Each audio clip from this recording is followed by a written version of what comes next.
sejam todos bem-vindos à nossa aula de noções de desenho técnico. Eu sou a professora Lohana, do Instituto Monte Oreb. No decorrer da aula, caso surja alguma dúvida, vocês podem estar entrando em contato conosco. Então vamos lá dar início à nossa aula. Antes de falarmos de desenho técnico, a gente tem que saber a definição de desenho. O que é o desenho? A gente tem dois tipos de desenho. A gente tem desenho artístico e desenho técnico. O que é o desenho artístico? O desenho artístico é aquele desenho que o autor ele passa um sentimento, ele expressa um sentimento.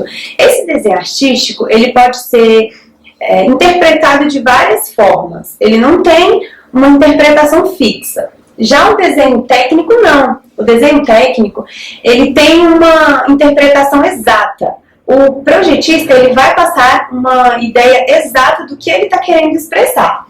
No desenho técnico, a gente tem o desenho não projetivo, que são gráficos, diagramas, fluxogramas, organogramas. E no desenho projetivo, o que é o desenho projetivo? É aquele desenho que ele vai expressar um objeto, que é no caso do projetivo. A gente tem as perspectivas e as plantas baixas, que é no caso do desenho projetivo. Então, essa é a diferença de desenho técnico para desenho artístico. Como eu informei, no desenho técnico a gente passa uma informação exata do que está naquele desenho. Então, essa é a definição de desenho. Agora a gente pode entrar na parte de desenho técnico. Agora a gente vai falar um exemplo de desenho artístico. A gente pode observar nessa imagem, é uma pintura. Muitas vezes o autor quer passar uma imagem, porém, as pessoas que estão observando o desenho podem interpretar de outra forma. Esse é o desenho artístico. Não tem essa imagem exata, essa interpretação exata. O desenho não projetivo. Aqui é o exemplo de um desenho não projetivo. Na imagem tem a figura de um organograma. O que é um organograma? É uma cadeia que um nível hierárquico começa do mais alto para o mais baixo. A gente pode observar aqui que tem o presidente, depois os diretores. Então, isso é um organograma. O organograma entra dentro do desenho não projetivo. Ele não é a projeção de um objeto, mas ele também não é um desenho artístico. Ele quer sim passar uma imagem com exatidão, uma ideia com exatidão para o leitor. Temos também um desenho projetivo, que, como eu informei, ele é uma imagem com exatidão. Aqui a gente tem o desenho perspectiva. Vocês podem observar que é a vista de uma casa. Aqui na imagem, observem que tem a vista lateral esquerda, vista de trás, vista superior, vista lateral direita, vista frontal. Então, esse desenho, ele vai estar passando a imagem com exatidão desta casa. Vai ser uma imagem com exatidão. Aqui estão as vistas, a gente pode observar. Desenho em vista projetada, aqui tem a vista de uma casa, as fachadas. Então, esse é o desenho com exatidão, certo? Aqui é o desenho de planta baixa. A gente viu anteriormente que aqui as perspectivas são as vistas de um desenho projetivo. Aqui é o desenho em perspectiva e o próximo é o planta baixa. O que é a planta baixa? É essa imagem superior, a vista superior da casa. Mais pra frente a gente vai ver com mais detalhe quais são as perspectivas, os cortes, planta baixa, certo? Aqui a gente só está fazendo uma introdução do que é um desenho técnico. Como eu informei, a definição é uma forma de expressão gráfica. Assim como um texto, ele passa a ideia para o leitor, o desenho gráfico, ele também vai passar a ideia do projetista para quem está observando.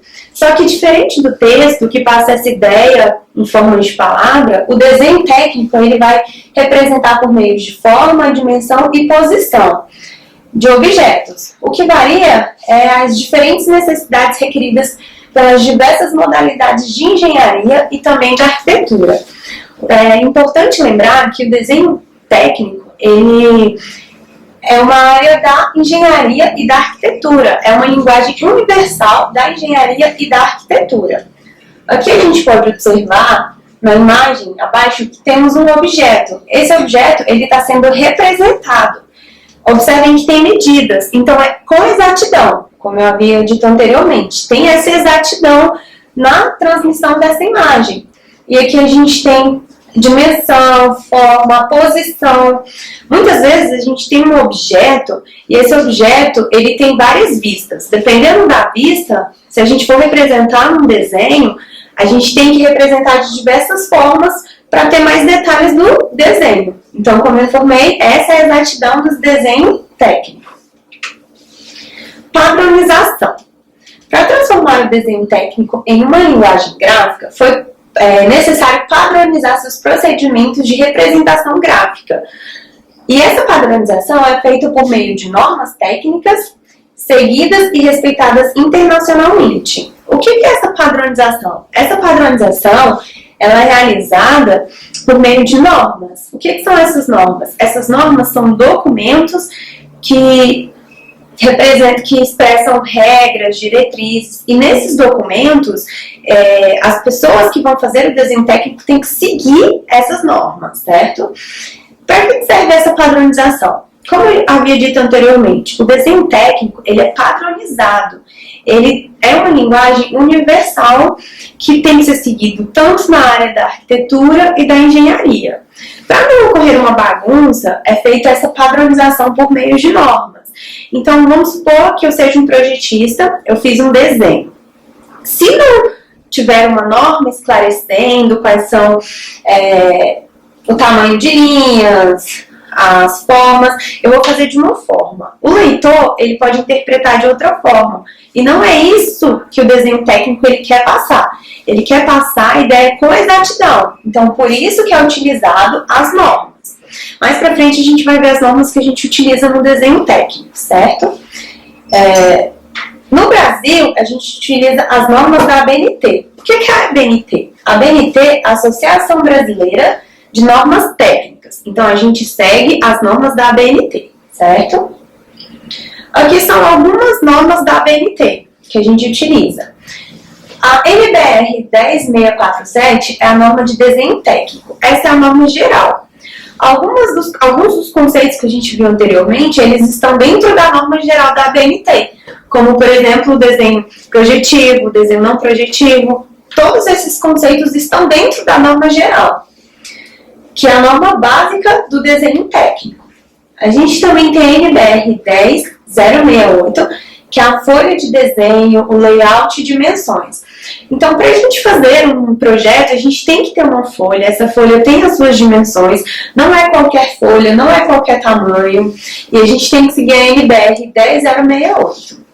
Tem também a NBR 10582, que é a apresentação de folha para desenho técnico. A folha, ela vai seguir seus padrões. Ela tem que ter margem, ela tem que ter o tamanho da margem, a linha. Então, tudo isso está dentro da norma. A NBR 13142 é a desenho técnico, que é o dobramento de cópias. Para que esse dobramento? A gente tem as folhas de diversos tamanhos. Não tem como a gente utilizar uma folha muito grande e ficar andando com essa folha. Não tem como. Então, a gente tem que fazer um dobramento. Esse dobramento não é um dobramento feito de qualquer forma.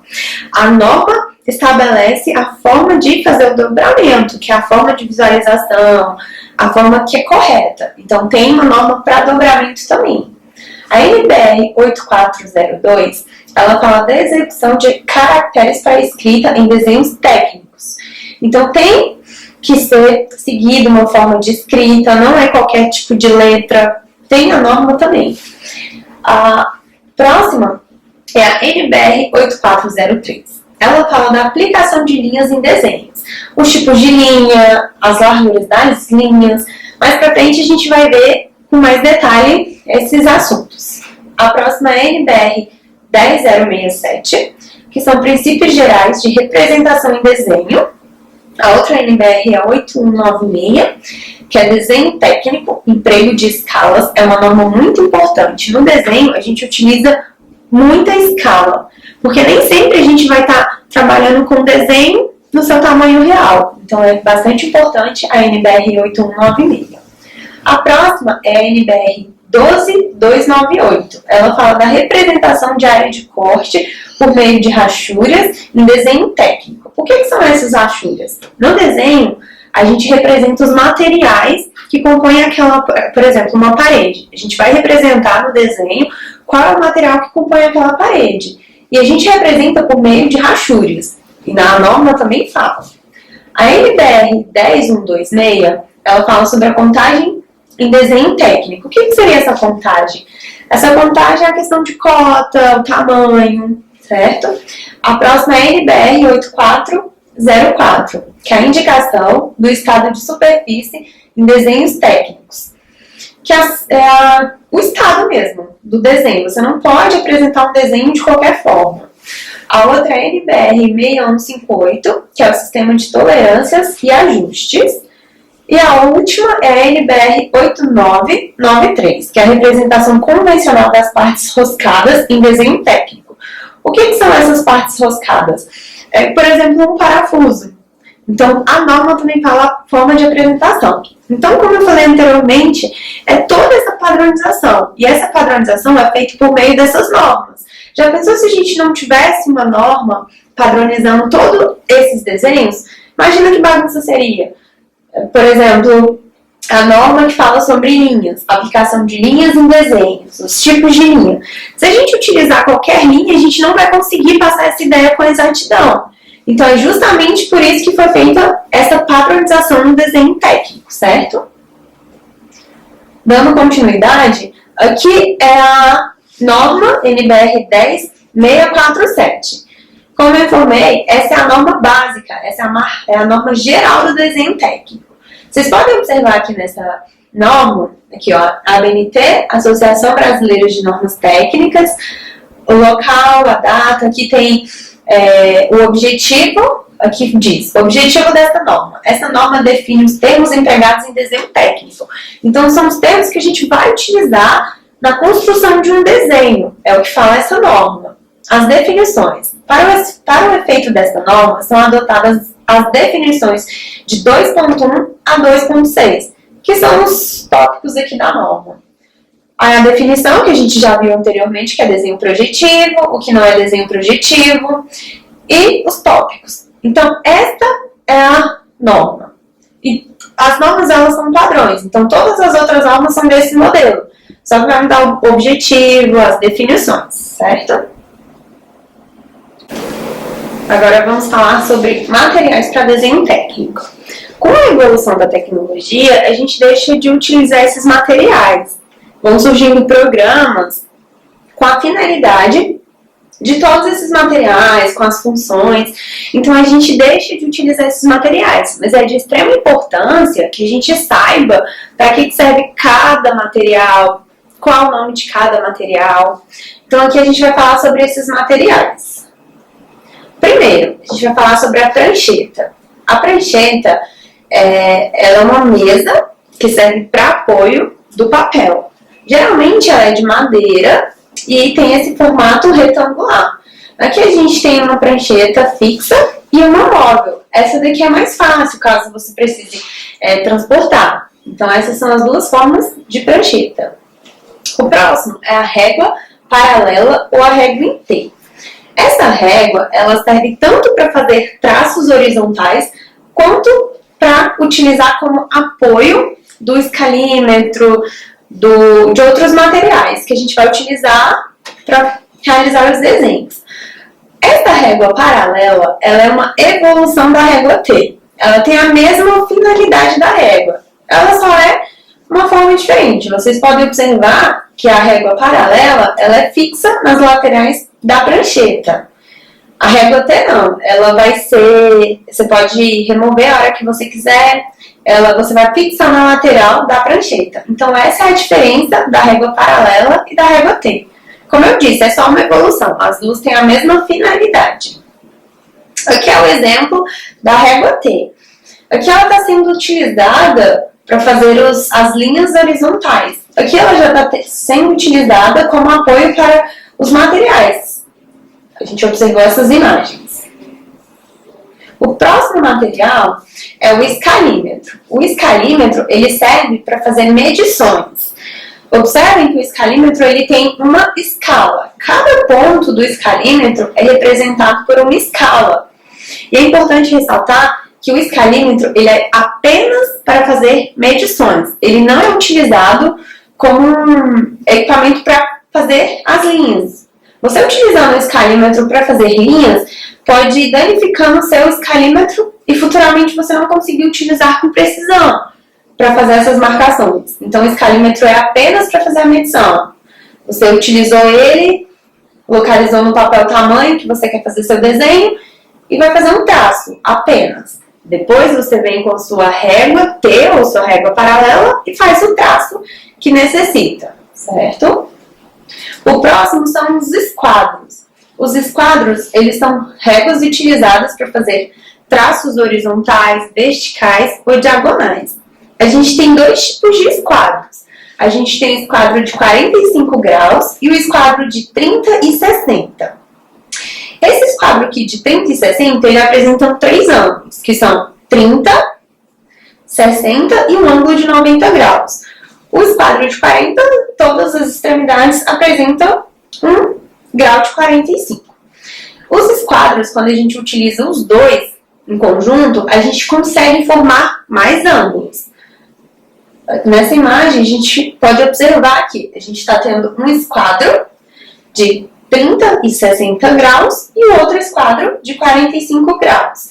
Colocando os dois juntos nessa posição, a gente vai obter aqui um grau, um ângulo de 135 graus, aqui tem outro de 90 e aqui outro de 90. Então a gente pode usar os esquadros em conjunto. Nessa imagem a gente pode observar vários outros tipos de grau. Por exemplo, esse esquadro. Quando a gente utiliza nesta posição, a gente consegue obter 15 graus com a horizontal. Onde é esse grau? No local da linha mais escura. Quando a gente traça essa linha, a gente consegue formar esse ângulo de 30 graus. Perdão, de 15 graus. Nesse outro, já é um ângulo de 30 graus. Não precisa utilizar outro esquadro, porque a gente tem um esquadro de 30 graus. Então, não é necessário usar em conjunto com outro esquadro. Aqui é o de 45 graus, como a gente viu anteriormente, a gente tem um esquadro que já tem esse grau.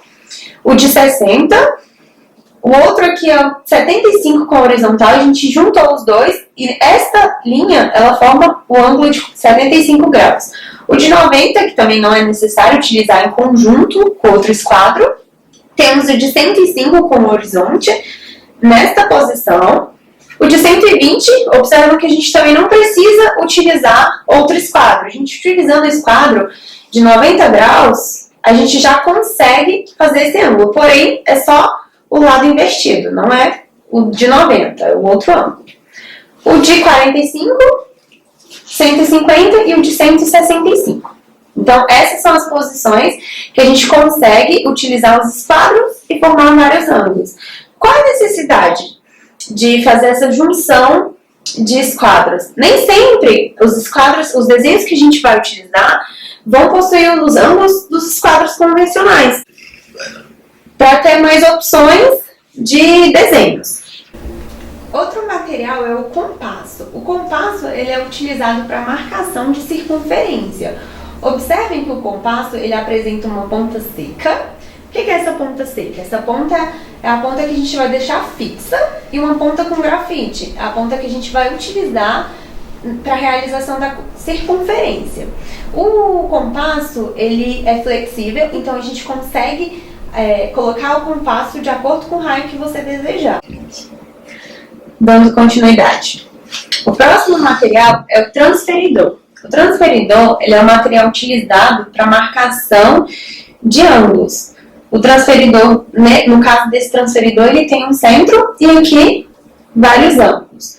Ele é utilizado da seguinte forma: você vai marcar uma linha no ângulo que você desejar. E tem um outro modelo de transferidor. O próximo material muito utilizado são os gabaritos. Os gabaritos são essas placas, muitas vezes de plástico ou de acrílico. Elas são compostas por materiais. Esses materiais são vazados e a gente utiliza como base. Observem que nesse gabarito a gente contém várias circunferências de vários tamanhos, apresentando vários ângulos. Ângulos não, vários raios. Então vai facilitar na hora da gente fazer um desenho.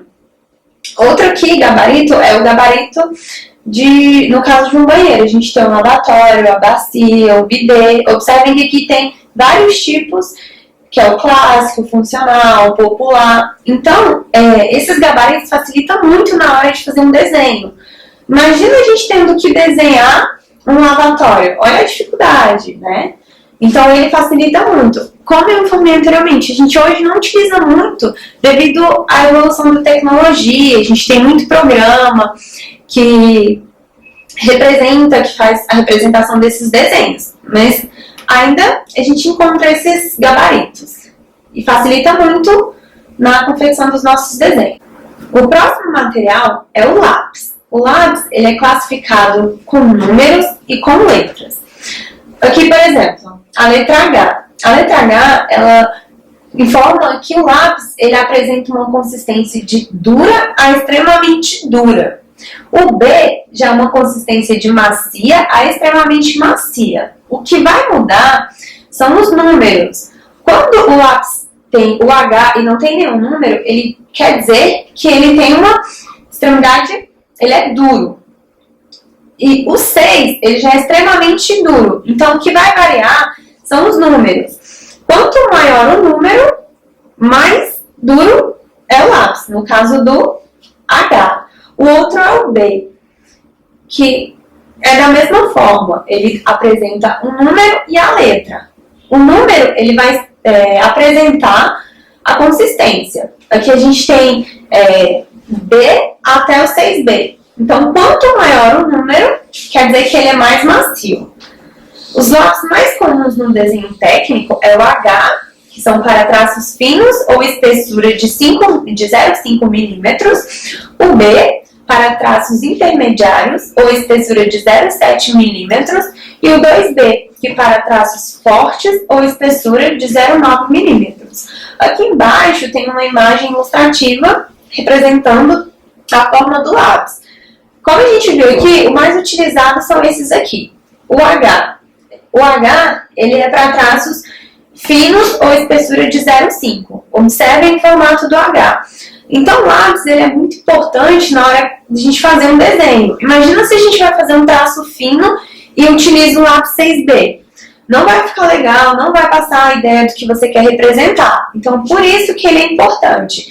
Observem que no caso do traço fino, que foi o exemplo que eu dei, a gente usaria o lápis 6H, que ele é mais duro, ele vai representar com mais exatidão o desenho. Se a gente for fazer um traço fino e muito preciso e for utilizar um lápis que ele é macio ou extremamente macio, como por exemplo o 6B, ele não vai apresentar com exatidão. A gente não vai ter aquele traço exato.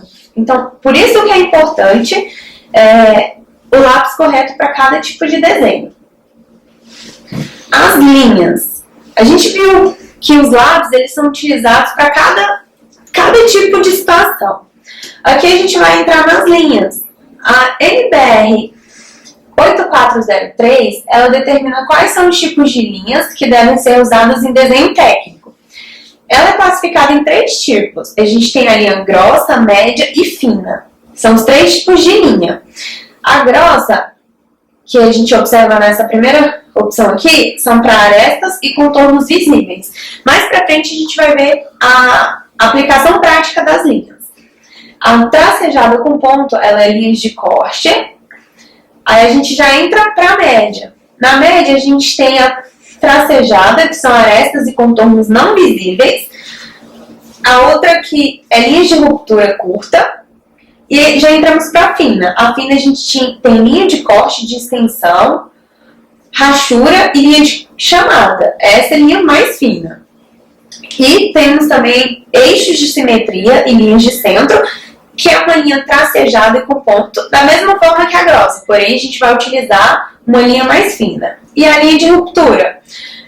Então, no caso dos lápis, se a gente for utilizar um lápis com, como eu disse, mais duro, a gente vai conseguir fazer uma linha mais fina. Se a gente for usar um lápis mais macio, a gente já não vai conseguir. Então, por isso que tem essa importância da utilização correta dos lápis. Porque quando a gente vai utilizar no desenho, a gente tem que utilizar a linha correta para representar o desenho. O próximo é o formato do papel.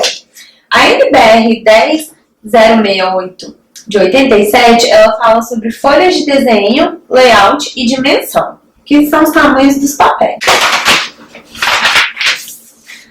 O formato básico do papel designado por A0 é o retângulo cujo os lados medem 841 e 1.189 milímetros, tendo a área de 1 metro quadrado. Então, é do papel A0 que deriva os demais formatos da série A.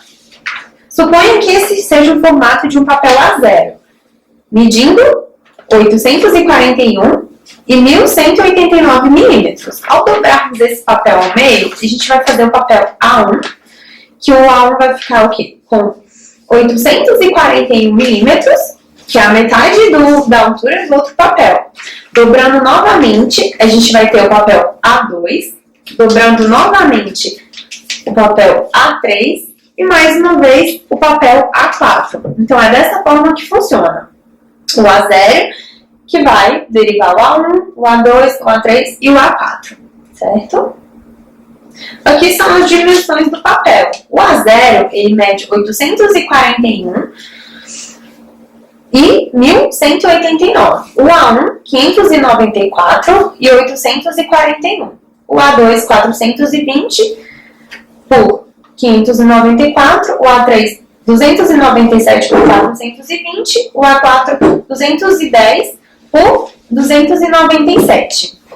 Na área de engenharia e arquitetura, os papéis mais utilizados são o A0 e o A1, devido ao tamanho.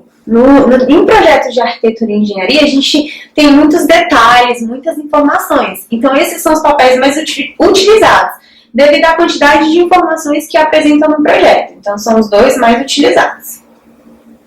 Margem e quadro. As margens são limitadas pelo contorno externo da folha e quadro. Então, essa parte externa, observem que é a margem. Quando a gente vai fazer um projeto, ele tem que conter a margem e tem que apresentar o quadro. O quadro é esse limite. Dentro desse quadro que a gente vai colocar o nosso desenho. O tamanho da margem, o tamanho da linha, ela vai de acordo com cada papel. Observem que todos os papéis eles vão ter que conter uma margem esquerda, que é essa margem de 25 milímetros. Por que 25 milímetros? Quando a gente faz, a gente dobra o papel, a gente dobra o projeto, a gente tem que deixar essa margem em caso se necessitar de uma perfuração. Então, a margem ela é um pouquinho maior que as outras margens, justamente para isso, se a gente precisar fixar essa parte em algum local. Então, ela sempre vai ser maior. A margem da direita, ela varia de acordo com o tamanho do papel. O formato A0 e A1, ele tem uma margem da direita de 10 milímetros. Já o A2, o A3 e o A4 apresentam uma margem de 7 milímetros. A gente também tem a largura da linha. A largura da linha, ela varia de acordo com o formato do papel. Observem que no formato A0, a linha ela tem que ser de 1,4 milímetros, no papel A1 de 1 milímetro, no A2 de 0,7 e no A3 e no A4 de 0,5 milímetros. Essa linha ela vai influenciar justamente no tamanho do papel. Se você utilizar uma linha de 1,4 no papel A0, ela vai destacar muito. Então, não vai ficar bom. Então, tem o seu tamanho necessário para cada papel. Selo ou legenda, mais conhecido também como carimbo. Segundo a NBR 10582, a legenda de um desenho técnico deve conter as seguintes informações: designação da firma, projetista, desenhista ou outro responsável pelo conteúdo do desenho, local, data e assinatura, nome e localização do projeto, conteúdo do desenho, escala, número do desenho, a designação da revisão, se foi feita uma revisão, a unidade utilizada no desenho. Então, assim, quando a gente faz o projeto, ele vai ter um carimbo, selo ou legenda. Ele sempre vai ficar localizado do lado direito e inferior da página. Sempre. Por que ele vai ficar localizado nesse local? Quando você dobra o papel, ele vai ficar na parte superior, ele vai ficar em cima do desenho. Quando você for apresentar o desenho, A primeira informação a ser vista é o selo, a legenda ou carimbo. Como a gente viu anteriormente, então essas informações são necessárias para quando a pessoa olhar o projeto, ela saber quem foi o responsável, o local do projeto, a data da assinatura. Então essas são as informações que devem conter. O projetista ele pode colocar informações a mais se ele vê que é necessário. Só que essas são as informações básicas que devem conter. Aqui é o modelo de um carimbo, como a gente conhece na área da engenharia e da arquitetura. O nome correto é selo ou legenda, mas a gente conhece como carimbo. Aqui observem que tem a empresa, que é a empresa responsável pelo projeto, o cliente, o desenho, a data, a escala, quem fez o desenho, se foi feita uma revisão, a folha. Mas para frente a gente vai ver o que significa essa folha. Observem que, como eu disse, sempre do lado inferior e do lado direito. Nesse caso desse carimbo, desse desenho, aqui constam algumas informações a mais, não tem problema. Contendo as informações básicas, não tem problema. Aqui é outro modelo de legenda. Aqui já tem a logotipo da empresa, tem alguns colaboradores, tem o local da obra, a etapa, é uma informação a mais que não tinha naquele outro exemplo nosso, mas não tem problema, aqui informa. A etapa é o projeto de aprovação, modificação de projeto. Então não tem problema, o desenhista ele viu que era necessário ter essa informação, ele acrescentou. Observem também do lado direito e inferior. A gente verificou anteriormente que uma das informações que deve conter no carimbo é a numeração das pranchas. Para que serve essa numeração das pranchas? Para deixar organizado e para a gente saber a ordem do projeto. E em caso de sumir algum projeto, a gente vai saber que não está completo. Observem que aqui é 4 de 12. Isso significa que a gente está na prancha 4 de 12. Então, a gente tem 12 e a gente está na 4. Essa mesma forma. A gente está na 1 de 6. Então, esse projeto ele apresenta 6 pranchas. Eu não falei anteriormente, mas também a gente pode chamar de prancha. A folha a gente chama como prancha. Escala. Escala, como eu disse, é muito importante. Nem sempre a gente vai conseguir representar o desenho do tamanho que ele é. Então, o que é a escala? A escala é a relação que indica a proporção entre cada medida do desenho e a sua dimensão real no objeto. A escala ela é representada dessa forma. O primeiro número ele vai representar a unidade no desenho ou no mapa. O segundo número já é a medida real, já é o tamanho real do desenho que a gente está representando. A gente tem 3 tipos de escala. A gente tem a escala de ampliação, a escala natural e a escala de redução. A escala de ampliação ela quer dizer que o desenho é maior, o desenho que a gente está fazendo ela é maior do que o objeto real. Observem que o primeiro número ele é maior, porque ele está informando que o desenho está sendo bem maior do que o objeto real. A escala natural não. A escala natural é 1 para 1. Isso significa que o desenho ele é do tamanho do objeto que a gente está desenhando. E temos a escala de redução. A escala de redução é quando o objeto desenhado ele é menor do que o objeto real, que é o que a gente utiliza em projetos. A gente não consegue utilizar uma escala de ampliação num projeto, porque sempre o nosso projeto ele vai ser bem menor do que a nossa construção. As escalas mais utilizadas na área de arquitetura e de engenharia é a escala de 1 para 50 e a escala de 1 para 100. A de 1 para 50, observem que ela é maior, a gente consegue ver com mais precisão. Porém, nem sempre a gente vai conseguir locar um desenho de uma escala de 1 para 50 num papel. Às vezes ele tem uma dimensão muito maior do que o nosso papel. Então, a gente vai ter que utilizar uma escala menor. Perdão, uma escala maior, que é uma escala de 1 para 100. Observem que o desenho ele fica um pouquinho menor. Mas aqui na imagem a gente não consegue verificar, mas quando a gente utiliza o papel mesmo, ela já fica boa. Então essas são as duas escalas mais utilizadas.